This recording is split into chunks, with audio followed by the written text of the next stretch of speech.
Dans cette vidéo, nous allons réaliser le modèle Belle.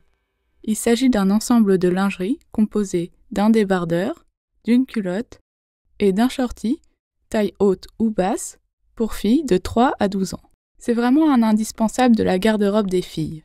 L'avantage de ces petites pièces est qu'elles ne nécessitent pas de grand métrage de tissu. C'est le patron idéal pour utiliser ces chutes en faisant l'ensemble complet ou en s'amusant à mixer les imprimés.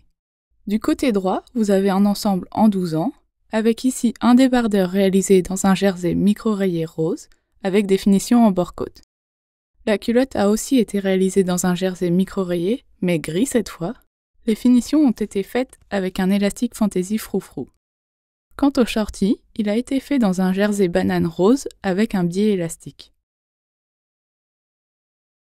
Et de ce côté, on a un ensemble débardeur et culotte en 6 ans, avec un jersey à pois et du biais élastique Esprit Jean. Le niveau est intermédiaire. Vous apprendrez à coudre de la lingerie, poser des élastiques et monter le gousset d'une culotte. Coudre de la lingerie peut paraître un peu impressionnant, mais si on a le bon matériel, ce n'est pas compliqué. Il y a peu de coutures, donc c'est important de bien les soigner, mais ça permet aussi de coudre rapidement ces 3 modèles. La culotte et le shorty ont été dessinés pour être taille haute. Si vous préférez abaisser la taille, il est possible d'enlever 2 cm à la taille sur les devants et dos. Il vous suffit de découper selon la ligne indiquée sur le patron.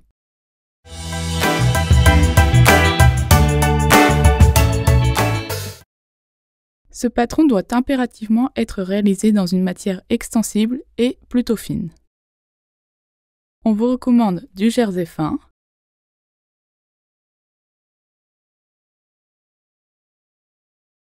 de la maille pointelle jersey ou côte. Ici, on n'a que de la côte pointelle.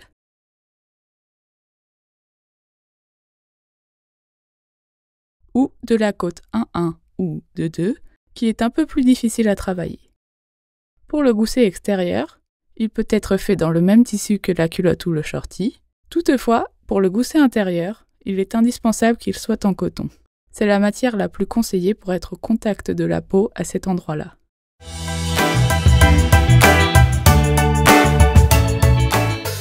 On vous recommande d'utiliser du fil mousse pour vos coutures. Il s'agit d'un fil élastique et résistant en polyamide ou polyester. Il a un côté duveteux et gonflant, ce qui le différencie des fils traditionnels. Il est beaucoup utilisé pour la lingerie car il est légèrement élastique et doux pour la peau. On peut le trouver en mercerie. Il peut s'utiliser avec une surjeteuse dans le boucleur supérieur ou avec une machine à coudre en canette. C'est un achat que l'on vous recommande vraiment car finalement on s'en sert très souvent. Prenez les couleurs basiques, le blanc principalement. Comme il ne s'utilise que pour les coutures intérieures du vêtement, il est peu visible. On vous conseille également d'utiliser une aiguille double sur votre machine à coudre, de préférence stretch en 2,5 cm d'écartement pour la lingerie et les vêtements enfants de surcroît. Elle permet de faire des ourlets et des surpiqûres sur des tissus extensibles tout en gardant l'élasticité du tissu. Elle s'installe à la place de l'aiguille traditionnelle sur la machine à coudre. Il faut ensuite enfiler les 2 fils supérieurs par le même chemin, un pour chaque aiguille. Soit vous avez 2 bobines de la même couleur, sinon, utilisez une canette que vous aurez préalablement préparée en plus de la bobine. Il n'y a pas besoin de fil mousse en canette pour l'aiguille double, car le zigzag qui se crée sur l'envers donne déjà l'élasticité nécessaire. L'aiguille double s'utilise avec le point droit de la machine à coudre. On enfile un fil dans chaque aiguille.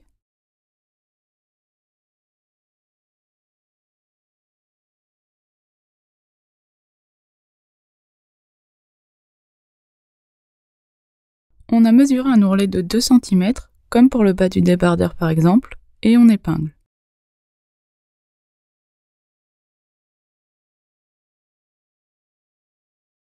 On pique en s'aidant des repères de mesure sur la plaque de la machine à coudre pour avoir une piqûre bien régulière.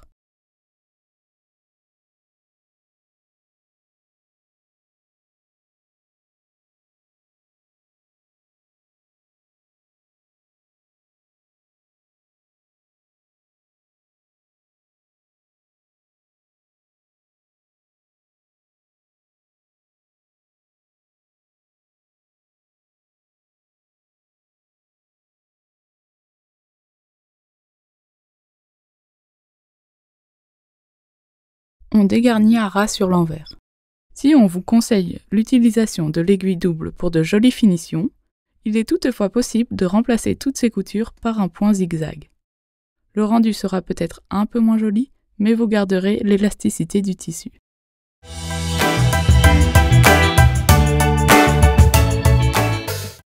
Pour les élastiques, on vous propose 3 techniques différentes. Il n'y a pas de technique meilleure qu'une autre, c'est avant tout une question de goût. On peut utiliser du biais élastique,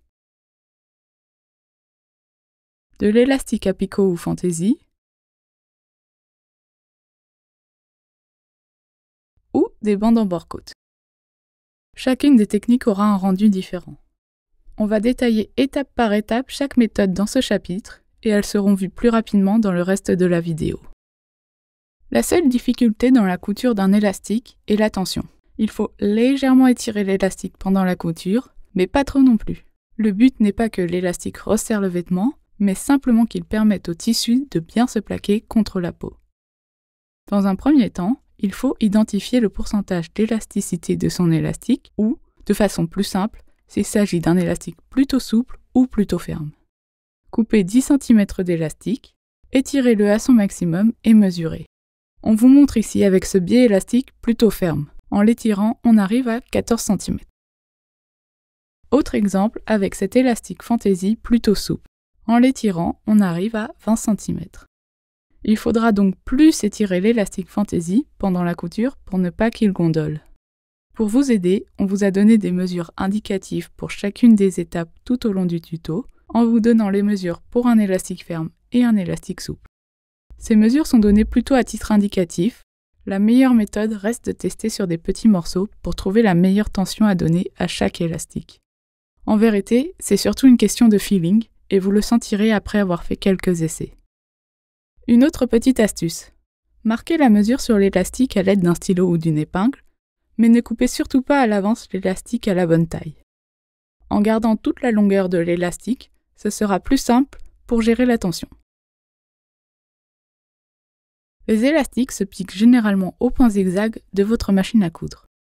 Il faut que le point soit assez haut et pas trop serré pour qu'il soit élastique. On a utilisé une largeur de 1,5 mm sur une hauteur de 3 mm. Voilà ce que ça donne pour nous. Dans certains cas, il est également possible d'utiliser le point stretch de votre machine à coudre. Il s'agit de ce point. Voilà ce que ça donne pour nous, la piqûre est bien élastique.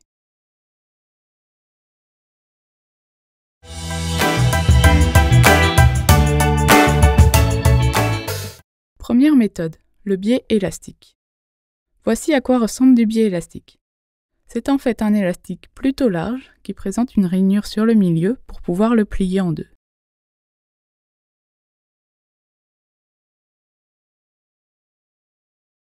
Il en existe des mats, des esprits de jean, des brillants, des pailletés lurex. Certains peuvent également s'utiliser des deux côtés. On place le biais et le tissu envers contre envers en alignant les lisières.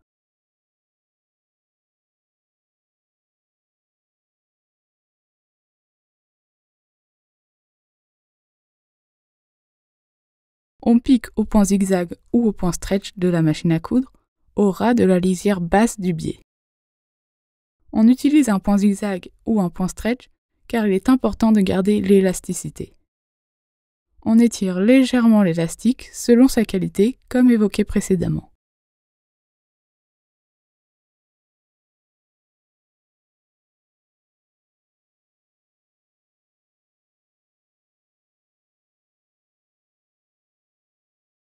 On recoupe les marges de 7 mm du tissu.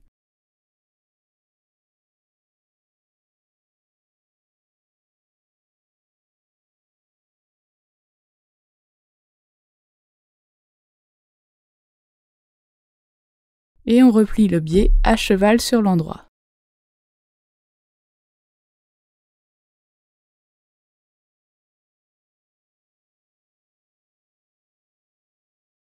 et on pique à travers toutes les épaisseurs au point zigzag ou stretch à ras du biais.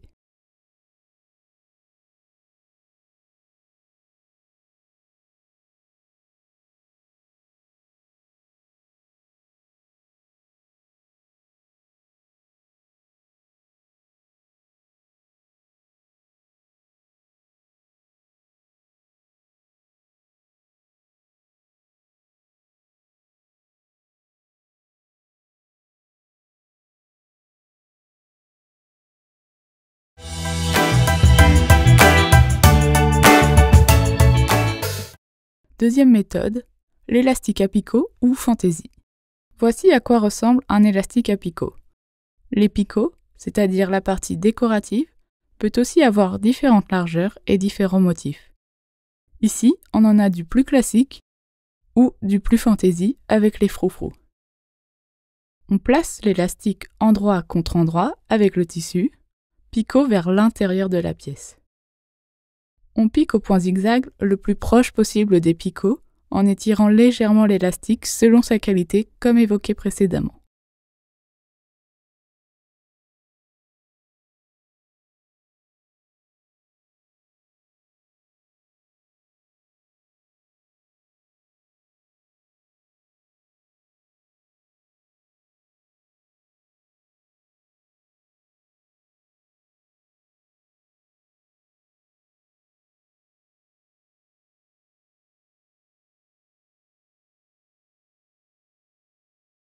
Une fois cousu, on peut éventuellement recouper les marges de couture du tissu, notamment si elles dépassent de l'élastique.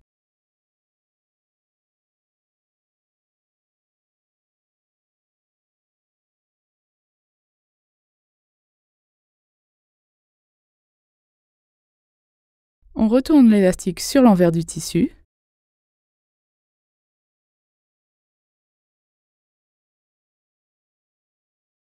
On pique au point zigzag sur l'endroit du tissu pour maintenir l'élastique en place.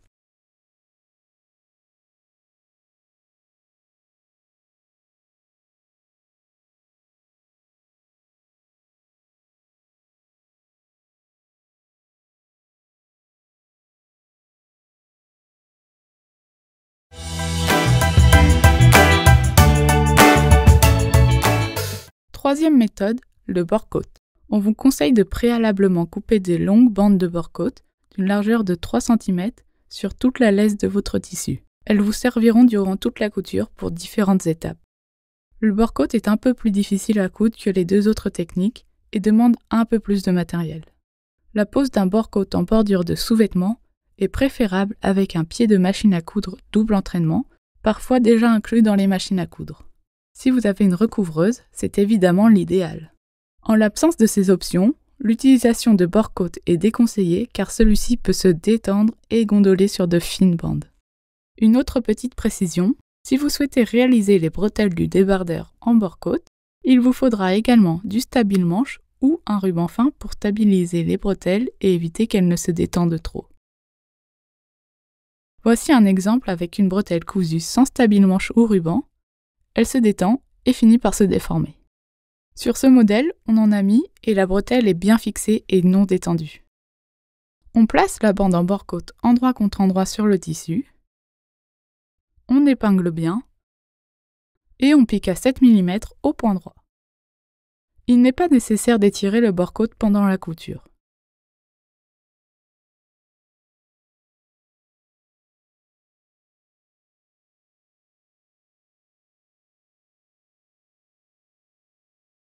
On replie la bande sur l'envers de la pièce, à cheval sur la marge de couture.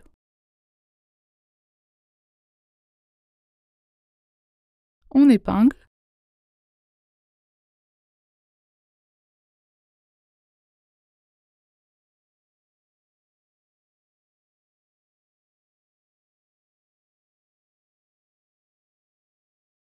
On pique à ras de la bande à l'aiguille double ou, si vous n'en avez pas, au point zigzag.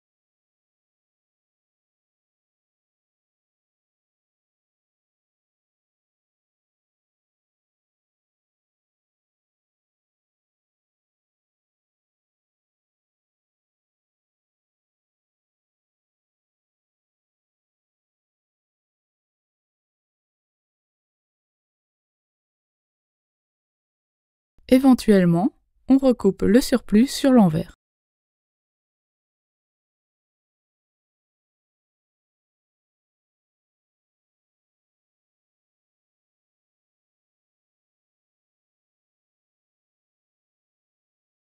C'est important de décider avant la découpe des pièces des élastiques que l'on veut utiliser et à quel endroit.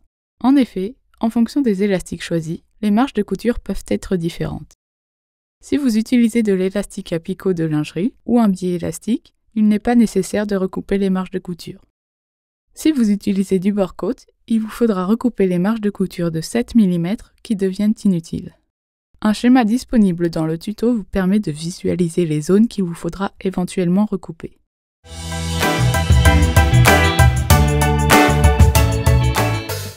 On va poser l'élastique aux encolures devant et dos. On peut utiliser une des 3 techniques que l'on vous a montrées. Ici, on a utilisé du bord-côte, que l'on a posé de la même façon qu'au chapitre précédent.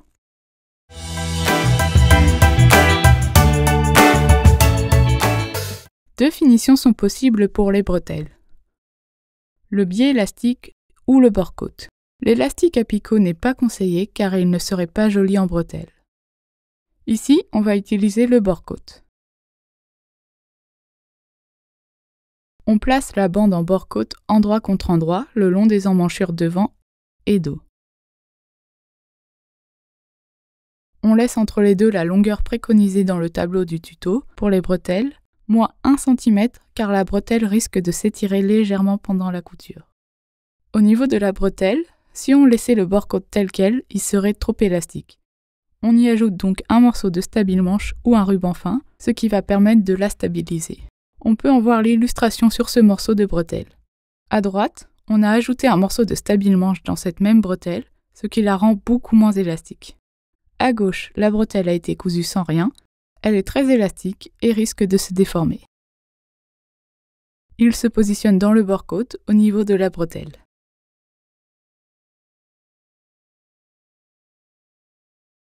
On replie ensuite la bande à cheval sur la bordure, le long des emmanchures.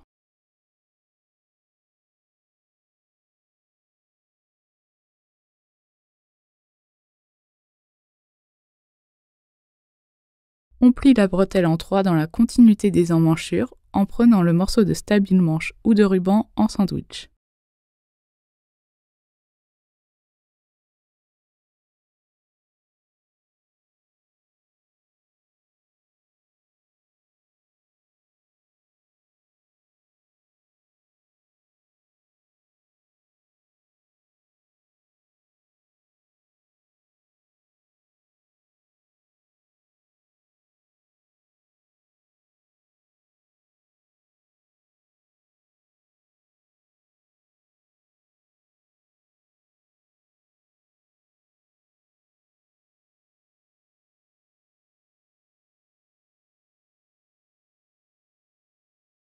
On pique tout du long avec une aiguille double ou un point zigzag.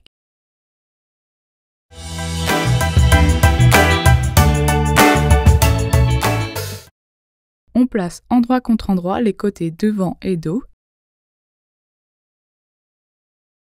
On épingle.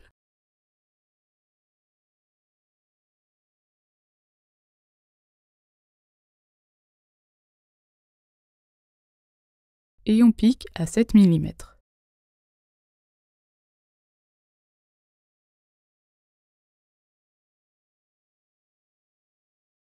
On couche les marges vers le dos et on surpique sur quelques millimètres l'élastique au niveau des emmanchures.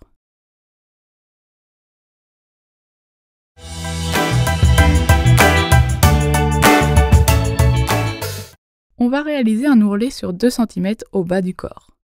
On fait un rentré simple de 2 cm, on repasse, on épingle et on pique l'ourlet à l'aiguille double pour garder l'élasticité du tissu. Pour une belle finition, on nettoie l'envers en recoupant les marges de couture. Si vous n'avez pas d'aiguille double, vous pouvez aussi faire cet ourlet au point zigzag. L'important, c'est que le tissu garde son élasticité.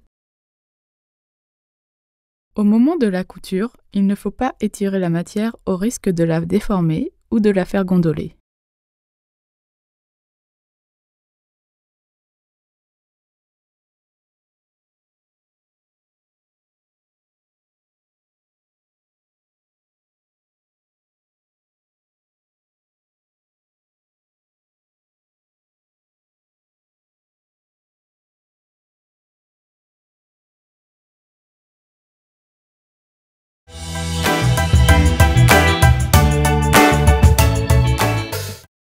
Le gousset se monte de la même façon pour la culotte et le shorty.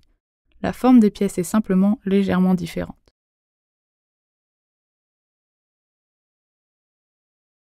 Le gousset est monté au fourreau, ce qui va permettre d'avoir les coutures enfermées et ainsi garantir un bon confort. On place la partie avant du gousset extérieur sur la pièce devant, endroit contre endroit, et on épingle. On place la partie avant du gousset intérieur, endroit du gousset contre envers de la pièce devant. La pièce devant est donc en sandwich entre les deux goussets. On pique à 7 mm. Voici le résultat sur la culotte.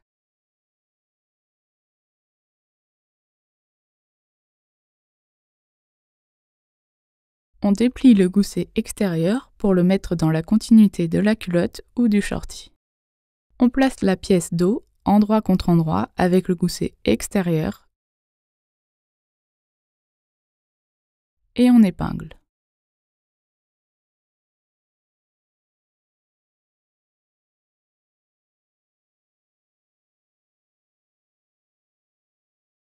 On va maintenant rouler endroit contre endroit la pièce dos sur elle-même.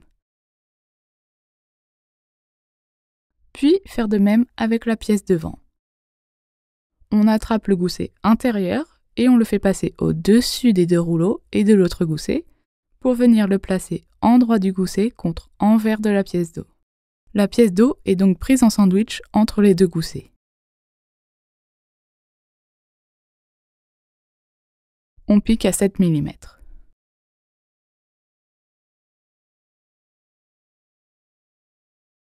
On retourne la culotte ou le shorty sur l'endroit en tirant sur les deux rouleaux comme ceci.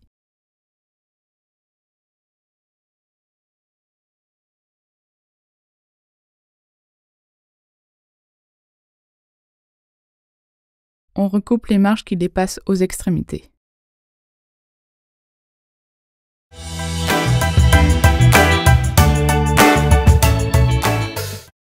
On passe maintenant à la pose des élastiques aux cuisses, pour la culotte seulement. Il y a 3 méthodes possibles que l'on a abordées au début de la vidéo. Ici, on a utilisé un élastique à picot, plus précisément Fantasy à froufrou. Une fois l'élastique posé, on repasse délicatement la culotte pour ne pas brûler l'élastique.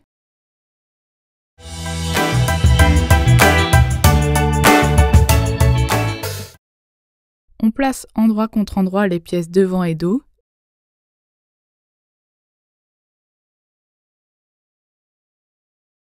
On épingle.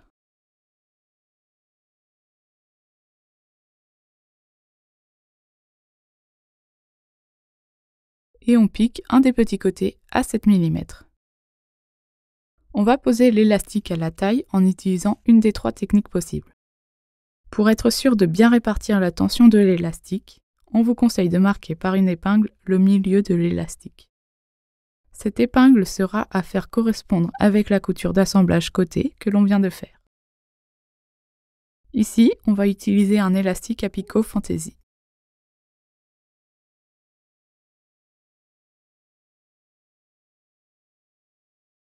Une précision si vous choisissez de mettre du bord-côte à la taille de votre culotte ou de votre shorty. Il faut insérer un élastique fin de 5 mm de large environ pour assurer une meilleure tenue. On a piqué la bande en bord-côte endroit contre endroit le long de la taille. On va placer et épingler le long de la lisière, dans la marge de couture donc, l'élastique en l'étirant très légèrement. Il faut adapter l'étirement selon la dureté de l'élastique. On le pique au point zigzag. Vous voyez ici l'étirement est très léger car l'élastique est ferme.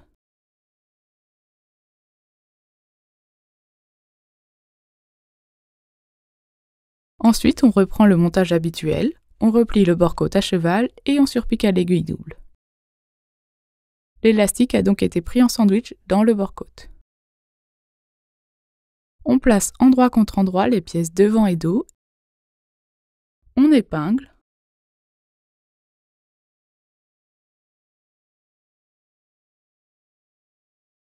Et on pique le deuxième petit côté à 7 mm.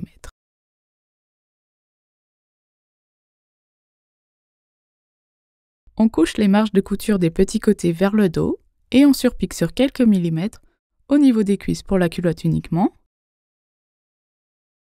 et de la taille pour la culotte et le shorty.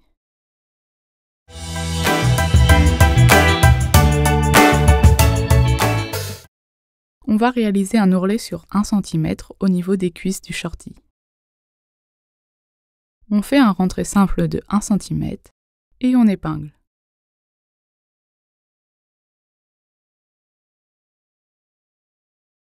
Il est possible que l'ourlet soit un peu plus difficile à faire au niveau de la jonction du devant et du gousset à cause de l'arrondi prononcé. On prend donc son temps et on n'hésite pas à recommencer au besoin.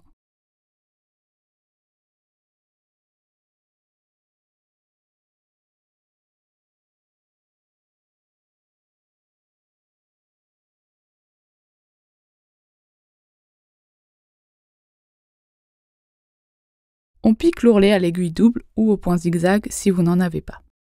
L'important est de garder l'élasticité du tissu.